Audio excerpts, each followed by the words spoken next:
So what are we talking about today? We're talking about a quick way to typeset math using Microsoft Word. This quick way is mostly applicable if you have an iPad, a pen tablet, or a touchscreen computer. But even if you don't have any of these things, I've got you covered. We're going to talk about how to do it in Word and how to do it in Google Docs. But before we do, let's take a look at the standard way to input any equation in either of these things.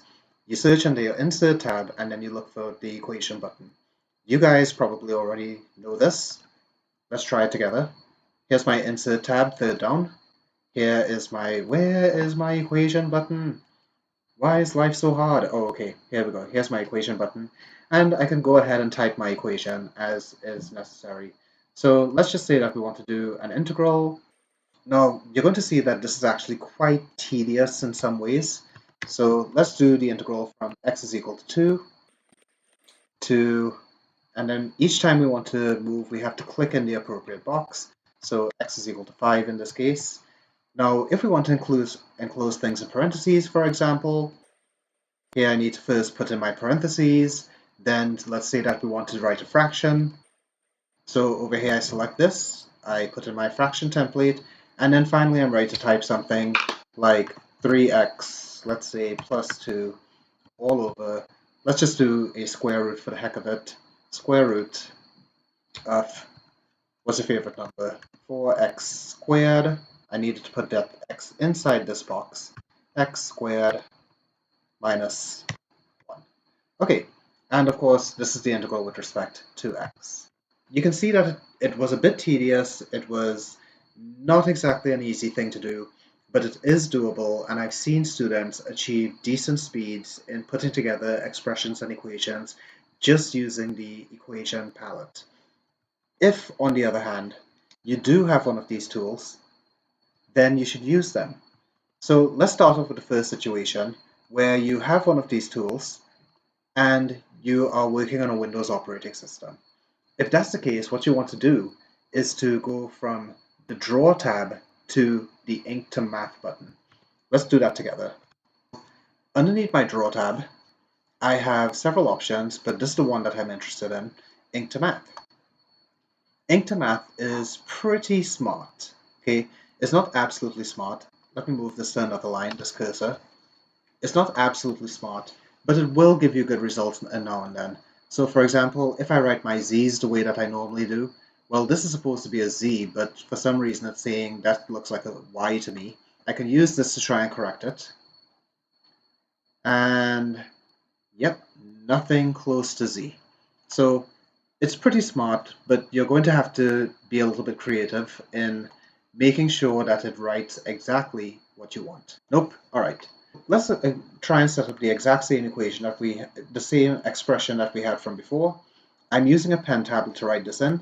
Let's do the integral of 3x plus 2 all over the square root of 4x squared minus 1 dx.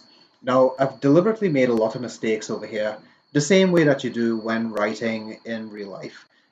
Now, you can just go ahead and correct those mistakes, and Microsoft Word is pretty good at giving you the corrections. Let's do limits from 2 to 5. That's okay. Suppose that I wanted to do exactly what I had before and get the limits from x is equal to 2 to x is equal to 5. Well, no, I'm getting all sorts of crazy things at this point. Like I said, you do need to be a little bit creative. Let's just go ahead and write 2 to 5 and insert that over here.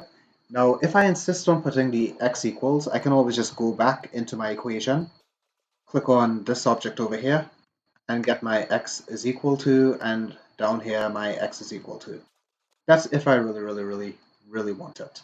Okay, now I emphasized here that you must have Windows in order to do this. On a Macintosh computer, if you were to click on the Draw tab, a lot of this is going to be missing. Ink to Shape, I think, is going to be missing. Ink to Math is going to be missing. They at least are missing on my home computer, which is a Mac. How do we do this in a Macintosh computer? Well, we're going to have to use a programming language called LaTeX, but you're not going to have to learn to program anything at all. There is a web application called MyScript that's going to do it for you. and it's going to produce something called LaTeX code. This is not latex, it's LaTeX, right? It's going to produce some LaTeX code for you. You are going to just insert equation, and then we're just going to paste the LaTeX code. So let's do that together so you can see what's going on. MyScript. What we want to do is click on Math and Math again. Now, MyScript is going to offer a couple things that are a little bit more cool than the ink2math function. So let's just start off with, for example, y is equal to x. In addition to getting your output over here, you get a nice little graph over here, which is a pretty cool sanity check. Once again, if we make a mistake, we wanted to write 2x, well, it updates automatically. 2x squared plus 3, it updates automatically. This is LaTeX code. It looks pretty similar to what you think you would type if you just had to type mathematics, but it can be quite involved, a little bit difficult sometimes. So for example, if we were to put a fraction in here, things look significantly different. Fractions are going to cause a little bit of problems, so let's come back to them in a bit. What we're going to do is click on this a couple of times. Oh, I didn't speak about this.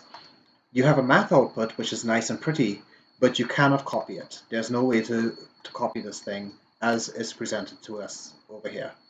We have the LaTeX code, which does not look nice and pretty, but we can copy it by clicking on this thing over here or clicking inside here and copying and pasting. All right. There's also MathML. I think that has to do with putting together web pages. We're not going to worry about that. Okay, so with that out of the way, let's just go back to our Word document and move the cursor down one line. So I'm going to go Insert, Equation, and over here we can see LaTeX.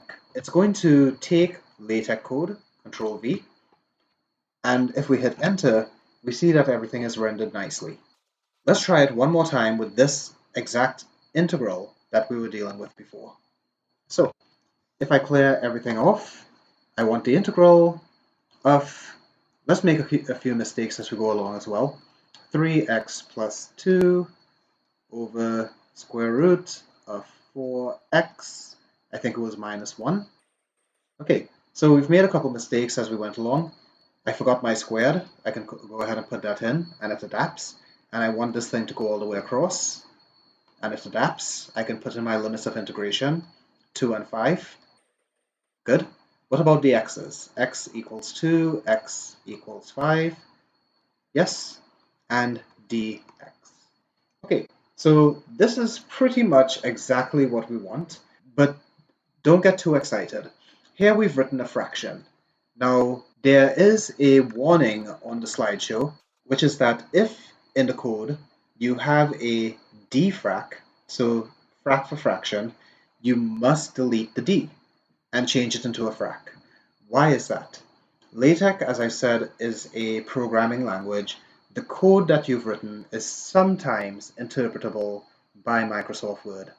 However, dfrac is the exception. So let's go ahead, copy our code, go to our document, move down one line, insert, equation, LaTeX. All right, so I'm going to do this twice.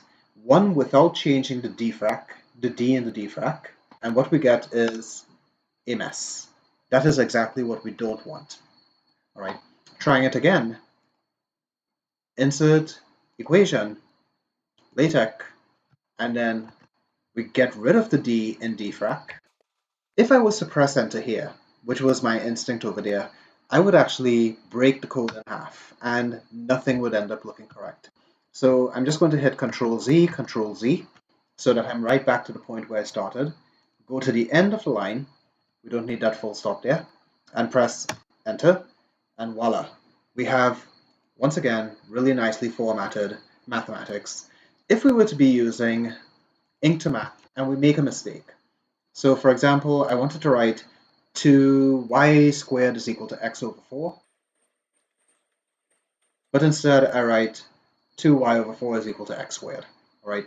And I want to change something. Of course, I've got my Keishigomu over here. I can go ahead and erase, but it would be nice if I could just do something like cross things out and they disappear. But life doesn't work like that in word at all. However, in MyScript, life works exactly like that. If I wanted to change that 4 to a 5, I could just cross it out, write in 5. So even though you lose something by introducing that extra step, by having to delete the D of defrag, I think you gain a lot as well. You can change this you can change all of the X's to Y's if you want. Of course, we've got to change them over here as well. And this is very straightforward without having to worry about playing around with the Keishigomu. Okay, so the process, if you are using docs for writing your IA or writing a report, it's identical. Okay, you don't have to worry about the defrag problem when it's dealing with docs.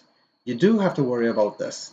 You need to put a pair of $signs on either side of the code that you've pasted. So there's one more step. Let me walk you through that right now. Okay, so here I have a Google document, and in my add-ons, I've added on this thing, auto LaTeX equations. If you Google auto LaTeX equations, this is the first thing that's going to pop up. You can just go ahead and add that to your Google Documents. Then to access it, like I said, you just normally your Google Docs will look like this. You go under add-ons, auto LaTeX equations, start it. It's going to take a while. And there we go. So to render your LaTeX code, $, paste this thing, $, and instead of enter, we're going to have to render the equations. It takes a little while, and there we go. There are some downsides to this, I feel. It doesn't look as sharp and as pretty as what we'll get in Microsoft Word. That's one. The second thing is that this is an image. All right. I can actually go into my equations and change things. So this 4 can become a 5 if I wanted, or a 44 if I wanted.